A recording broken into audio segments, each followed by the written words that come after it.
Hello class 12th। अभी हम बात करेंगे सेकंड बुक जो है आपकी इंडियन इकोनॉमिक डेवलपमेंट की। उसके अंदर जो आपका चैप्टर नंबर फर्स्ट है एंड सेकंड है, उसके बारे में लिखा है मैंने कि कौन कौन से बोर्ड के अंदर इंपॉर्टेंट ऐसे क्वेश्चंस हैं जो कि आ सकते हैं। कहने का मतलब है कि इनके ऊपर आपको ध्यान देना है। ऐसा नहीं है कि खाली बस आपको यही पढ़ना है, पढ़ना आपको सारा ही है, लेकिन मेन क्वेश्चंस कुछ ये लिखे हैं आपके सामने। तो चलिए हम बात करते हैं। सबसे पहले तो मैं आपसे बात करूंगा कि चैप्टर नंबर फर्स्ट जो है आपका Indian economy on the eve of independence, ठीक है, उसके अंदर ना अलग अलग मतलब पार्ट्स के अंदर बात हुई है। एग्रीकल्चर, आपका इंडस्ट्रीज, फॉरेन ट्रेड, डेमोग्राफिक, ठीक है। तो ये जो मैंने लिखे हैं क्वेश्चंस, इनका जो बाइफर्केशन है ये कुछ वैसा ही है। पहले के 3 क्वेश्चन जो आपको दिखाई पड़ रहे हैं, पहले, दूसरा और तीसरा क्वेश्चन एग्रीकल्चर के ऊपर बेस्ड है। जो अगले 3 आपको दिखाई पड़ रहे हैं, 4th, 5th एंड 6th, ये पूरे क्वेश्चंस आपके इंडस्ट्रीज के ऊपर है, ठीक है। फिर हम देखते हैं 7th और 8th जो क्वेश्चन है ये फॉरेन ट्रेड के ऊपर बेस्ड है। मतलब इसमें से ऐसे क्वेश्चंस ही बनते हैं बोर्ड में। फिर हम अगर आगे बढ़ते हैं 9th और 10th की अगर मैं आपसे बात करता हूं तो ये इंडिया की डेमोग्राफिक प्रोफाइल के बारे में आपसे बात करता है, ठीक है। मतलब पूरे चांसेस है कि क्वेश्चंस ऐसे ही बन के आएंगे। और जो बाकी के 11 एंड 12 क्वेश्चन आपको दिखाई पड़ रहे हैं ये 6 नंबर के क्वेश्चन है। मतलब ये 6 मार्क्स में आ सकते हैं आपके सामने। तो चलो मैं आपसे बात करता हूं कि क्वेश्चन कैसे कैसे लिखे हैं। इसके आंसर्स नहीं है मेरे पास, वो अलग बात है कि आंसर्स आप खुद चेक करिएगा कि लिखने कैसे कैसे हैं, ठीक है। मैं बोल रहा हूं आपसे एक बार यहां पे फिर से 11वां और 12वां जो क्वेश्चन है वो 6 नंबर का आता है और इनमें से कोई भी क्वेश्चन 6 नंबर में आ सकते हैं। मेरा कहने का मतलब ये नहीं है कि बाकी क्वेश्चन 3 से 4 नंबर में ही आएंगे, बाकी क्वेश्चंस भी आ सकते हैं। तो आपको पढ़ना ऐसे है कि कोई क्वेश्चन 4 में आ जाए या 6 में आ जाए या 3 में आ जाए, तो अटेम्प्ट करने के लिए आपके पास उतना मैटर होना चाहिए। लिखता है कि explain the causes of agricultural stagnation during the colonial period, ऐसे क्वेश्चन आते हैं, ठीक है। फिर लिखा है कि what was the impact of the zamindari system on Indian cultivators. जैसा कि आप जानते हैं कि इंडिया के अंदर पहले इस तरह के नियम थे, ठीक है। तो उसमें क्या था कि लैंडलॉर्ड जो थे, मतलब जो जमीन के मालिक थे, वो एक्सप्लॉइट करते थे किसको? फार्मर्स को। जमींदार को जबरदस्ती लैंड का मालिक बनने का राइट मिल गया था और वो फार्मर से अपने ही खेतों पे खेती करवाते थे और उनसे टैक्स मांगते थे, जिसको हम आपका लगान कहते हैं। तो इसी टाइप से क्वेश्चंस के ऊपर आपको रिसर्च भी करना पड़ेगा कि इसके आंसर्स क्या क्या होंगे। ऑनलाइन जाएंगे तो आपको सब कुछ मिलेगा। What was the twofold motive of the British behind the systematic deindustrialization? और एक क्वेश्चन रह गया इसके अंदर, discuss the impact of the commercialisation of agriculture. अच्छा, ये एक ऐसा क्वेश्चन है जो मैंने कई बार देखा है, बोर्ड में आता है। मैं इसकी बात कर रहा हूं ऑप्शन नंबर 3 के बारे में कि फार्मिंग को जब अंग्रेजों ने कमर्शियलाइज किया था तो उसका इंपैक्ट क्या पड़ा था, ठीक है। और फार्मर से क्या बोलकर ये, मतलब उन लोगों ने क्या कहा था उनसे ऐसा कि आप अपनी फार्मिंग को करिए, शिफ्ट करिए, फूड क्रॉप से अपने आप को कैश क्रॉप पे लेकर आइए, ठीक है। फिर हम बात करेंगे what was the twofold motive of the British behind the systematic deindustrialisation. ये क्वेश्चन हमेशा ही बनता है, तो इसको तो आप याद से पढ़ लेना। Explain the impact of discriminatory tariff policy on the Indian handicraft. Again, question बहुत ज्यादा इंपॉर्टेंट है, इसको पढ़ना है आपको, ठीक है। इसका मतलब यह है कि जब अंग्रेजों ने टैक्सेस को लगा दिया था, है ना, अगर इंडिया से कोई सामान एक्सपोर्ट होगा ब्रिटिश के पास तो वहां पे कोई भी एक्सपोर्ट ड्यूटीज नहीं थी, और जब कोई सामान वहां से बनकर इंडिया में आएगा, मेरा कहने का मतलब है इंग्लैंड से इंडिया में अगर आएगा बन के, तो इंपोर्ट पर भी कोई टैक्सेस नहीं थे। लेकिन अगर इंडिया का कोई हैंडीक्राफ्ट बिजनेसमैन अगर आपका इंग्लैंड के अलावा किसी और कंट्री में अगर एक्सपोर्ट इंपोर्ट करना चाहता है तो उसको उसके ऊपर हैवी टैक्सेस पे करने पड़ते थे। तो उसी का नाम क्या पड़ा? Discriminatory tariff policies. तो इससे क्या हुआ? इंडिया का हैंडीक्राफ्ट बिल्कुल कोलैप्स कर गया। आगे बढ़ते हैं। Why was there a slow growth of the modern industries in India? India के अंदर जो मॉडर्न थी आपकी इंडस्ट्रीज, उनकी ग्रोथ इतनी स्लो क्यों हुई थी, उसके बारे में है। फिर हम आगे बढ़ते हैं। Describe the nature and direction of India's foreign trade under the British rule. के अभी जो मैंने आपसे की थी बात, ये वही आ गया एक्सपोर्ट इंपोर्ट के ऊपर, ठीक है ना। तो क्या था कि इंग्लैंड के पास हमारा आधे से ज्यादा ट्रेड था, मतलब अगर इंडिया ट्रेड कर रहा है, एक्सपोर्ट इंपोर्ट कर रहा है, तो ब्रिटिश के पास वो लगभग आधा ट्रेड था, इंडिया का फॉरेन ट्रेड, और जो बाकी का हाफ था वो कुछ कंट्रीज थे जैसे कि आपका चाइना हो गया, ईरान हो गया, इनके पास था। मतलब हमारा मैक्सिमम जो ट्रेड था इंग्लैंड के साथ ही था। ठीक है, आगे बढ़ते हैं। लिखता है कि explain the drain of wealth theory from India during the colonial period. जैसा कि हम जानते हैं कि अंग्रेज लोग जो थे हमारे देश के अंदर से सारी वेल्थ को निकाल निकाल के ले गए, उसी का नाम क्या रखा गया, ड्रेन ऑफ वेल्थ। इसके ऊपर एक क्वेश्चन बन के आ सकता है। आगे बढ़ते हैं। लिखता है कि what were the main demographic features, जैसे कि आपका literacy rate, infant mortality rate on the eve of independence. India का डेमोग्राफिक प्रोफाइल क्या था जब इंडिया को आजादी मिल चुकी थी, उस टाइम इंडिया का पॉपुलेशन का स्ट्रक्चर क्या था। ठीक है, बर्थ रेट क्या था, डेथ रेट क्या था, तो उसी के बेसिस पर ये क्वेश्चन आपके बनते हैं।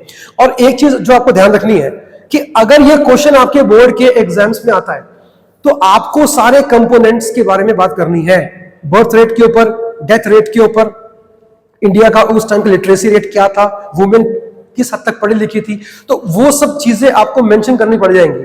ठीक है, ये क्वेश्चन को देखकर ऐसा मत सोचना कि इसमें तो कुछ नहीं करना है हमें, भाई इसमें आपको सारी चीजें एक्सप्लेन करनी ही पड़ेंगी। आगे बढ़ते हैं। कहता है कि did the Britishers introduced railways for development of India, comment. क्या अंग्रेजों ने इंडिया के अंदर रेलवेज को इंट्रोड्यूस इंडिया की अच्छाई के लिए किया था कि भारत का विकास हो जाए? जी नहीं, ये हम जानते ही हैं। उन्होंने अपनी पकड़, अपना कंट्रोल इंडिया पे स्ट्रॉन्ग करने के लिए इंडिया में रेलवेज का एस्टेब्लिशमेंट किया था। अब देखो यहां पे एक चीज जो आपको जाननी है वो ये है कि एमसीक्यू में क्वेश्चंस आते हैं कि इंडिया में रेलवेज इंट्रोड्यूस कब हुआ, तो आपके मन में आएगा दो तरह के ऑप्शंस, अगर आपके एग्जाम्स में दिए होंगे, कंफ्यूज होने के चांसेस रहेंगे पूरे के पूरे। पहला दिया होगा 1850 और एक दिया होगा 1853, 1850 एंड 1853। तो इसका सही आंसर क्या है? द राइट आंसर इज 1850, 1850 के अंदर रेलवे इंडिया में इस्टेब्लिश हुआ था। पहली रेलवे की जर्नी इसके 3 साल बाद, इसका मतलब है कि 1853 के अंदर इंडिया की पहली जर्नी स्टार्ट हुई थी फ्रॉम बॉम्बे टू ठाणे। तो अगर आपके एग्जाम में क्वेश्चन आ गया कि रेलवेज इंडिया में इंट्रोड्यूस कौन से सन में हुआ था, ईयर क्या है, तो आंसर इज 1850। तो इसको भूलना मत। ठीक है, आगे बढ़ते हैं। ये हो गया है। Were there any positive contributions made by the British in India, discuss. क्या अंग्रेजों के इंडिया में आने का इंडियंस को कोई फायदा हुआ था, बेनिफिट हुआ था? बिल्कुल हुआ था। आज आप देखते हैं कि स्कूल्स है, लॉज एंड ऑर्डर्स है, कोर्ट है, पुलिस है, आर्मी है, इवन आपकी रेलवेज है ना, कितना कुछ है। मतलब जो भी चीजें वो इंडिया में लाए थे वो इंडिया में छोड़कर गए। इसके अलावा हमें ये बात नहीं भूलनी चाहिए कि बैंकिंग को भी भारत के अंदर कौन लेकर आया था? अंग्रेज लेकर आए थे, जिसकी वजह से क्या हुआ कि आज आप देखते हैं आरबीआई जो हमारे देश का सेंट्रल बैंक है उसको भी स्टैब्लिश 1934 में किया गया था, मतलब इंडिपेंडेंस से पहले।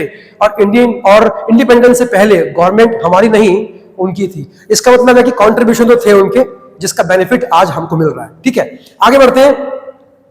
Assess the state of India's economy on the eve of independence। India की स्थिति on the eve of independence क्या थी, ये उसके बारे में बातचीत हुई है। यहां पर आपका पहला चैप्टर होता है ओवर। मैं आपसे बात कर रहा हूं Indian economy on the eve of independence. ये 12 क्वेश्चन जो मैंने लिखे हुए हैं ये मोस्ट इंपॉर्टेंट और अक्सर पूछे गए क्वेश्चंस हैं, तो इनके ऊपर आपको फोकस करना है, इनमें से क्वेश्चंस बन सकते हैं। ठीक है, अब इसके बाद जो आप देख पा रहे हैं यहां पर लिखा हुआ है इंडियन इकोनॉमी 1950 से लेके 1990 तक, 1950 से लेके 1990 तक। ये चैप्टर नंबर 2 है आपकी बुक का। अब इसके भी अंदर 12 क्वेश्चन ही हैं, तो यहां पर जो लिखे मैंने, इसका जो अगला पार्ट है वो वहां पर है, मैं आपको अभी शो करूंगा। चलिए पहले हम बात करते हैं इस बारे में। पहला question, what are the 4 main goals of India's 5-year plans? याद करिए, आपने पढ़ा होगा अपनी बुक्स के अंदर इंडिया के 5-year प्लान्स के लिए 4 तरह के प्लान्स थे बड़े बड़े। कौन कौन से थे आपको अगर होगा ध्यान? पहला क्या था? ग्रोथ, याद करिए, self reliance, equity and modernisation. कुछ था ऐसा? ये उसी के बारे में आपसे जो है बात कर रहा है, तो इसी के बारे में आपको लिख के आना पड़ेगा। Anyways, why were plans considered important for Indian development? Plans जो थे, जब इंडिया ने प्लान्स बनाए, पंचवर्षीय योजना, जब 5 ईयर प्लान्स इंडिया के अंदर बने, तो वो प्लानिंग करना इंडिया के लिए इंपॉर्टेंट क्यों था? इसका आंसर आपके पास है, क्योंकि 1947 में when we got the independence, उस टाइम इंडिया के पास कुछ नहीं था, इंडिया की अपनी कोई गवर्नमेंट नहीं थी, इसलिए प्लानिंग करना इंडिया में बहुत ज्यादा इंपॉर्टेंट था, उसी की वजह से ये सब रखा गया था। ठीक है, आगे देखिएगा, फिर लिखता है कि explain the need for and types of land reforms. याद करिए, लैंड रिफॉर्म्स के बारे में जिक्र हुआ है आपकी बुक के अंदर, यहां पे लिखा भी है मैंने, land ceiling and abolition of intermediaries. एक क्वेश्चन डेफिनेट है, बन के आएगा इसके ऊपर। ठीक है, आगे बढ़ते हैं। What is green revolution? मैं नहीं बोलूंगा, आप तब भी इसको पढ़ोगे, क्योंकि आपको भी ये बात मालूम है कि ये टॉपिक कितना इंपॉर्टेंट है। ग्रीन रेवोल्यूशन पे एक क्वेश्चन पक्का है, इवन एमसीक्यू के अंदर भी कुछ ना कुछ बन के आ सकता है। ठीक है, तो हमारे देश के अंदर जो ग्रीन रेवोल्यूशन था वो इंपॉर्टेंट क्यों था, लाना क्यों था इंपॉर्टेंट हमारे लिए? ठीक है, आगे डिफाइन, क्या लिखा है, marketable surplus and its importance.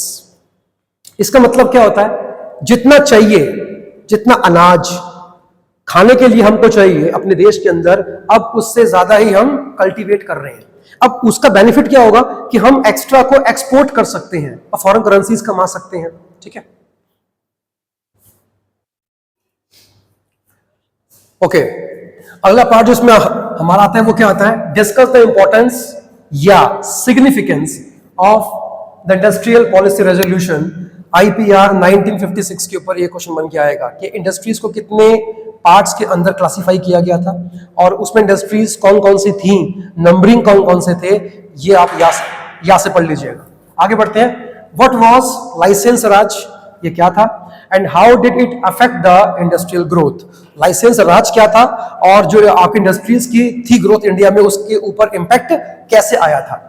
Why were SSIs promoted? SSIs को, स्मॉल स्केल जो थी इंडस्ट्रीज, उनको इंडिया में प्रमोट क्यों किया गया था? आप याद करिए, सबसे पहली बार SSIs का जिक्र इंडिया में 1955 में किया गया था, अगर आपको याद होगा तो, राइट। कार्वे कमेटी थी जिन्होंने सबसे पहली बार रेकमेंड किया था कि इंडिया में SSIs बननी चाहिए। तो ऐसे क्वेश्चंस भी आपके एग्जाम्स में आ सकते हैं। Why were, अच्छा ये हो गया हमारा, हो गया। And why were these considered as labour intensive, और इनको लेबर इंटेंसिव क्यों कहा गया था? क्योंकि ये स्मॉल स्केल है, ये बड़े स्केल पे काम नहीं करती। इसका मतलब है कि इनके पास उतना पैसा, उतना फंड्स नहीं है लगाने के लिए, ये हाईटेक मशीन्स, ऑटोमेटिक मशीन्स का इस्तेमाल नहीं कर सकती क्योंकि इनके पास फंडिंग की कमी है। तो जाहिर सी बात है कि काम करने के लिए किसका इस्तेमाल होगा? लेबर्स का। That's why they were called labour intensive. ठीक है। What is inward looking trade strategy? हम अपने गुड्स अपने आप अपने देश के अंदर ही बनाएंगे, इंपोर्ट नहीं करेंगे। That was inward looking trade strategies. इसका बेनिफिट ये मिलता था कि इंडिया का जीडीपी ग्रो हो गया था काफी अच्छा, और इनफैक्ट ये हमारी कंट्री ने बहुत लेट किया फॉलो, बहुत सारी कंट्रीज ने ये पहले फॉलो किया था। ठीक है, ओके, आगे बढ़ेंगे। Explain the role of tariffs and, क्या लिखा है, कोटास। अच्छा, इसका मतलब होता है टैक्सेस, आपको तो अच्छे से होगा मालूम। और what is quota means, maximum limit को फिक्स कर देना।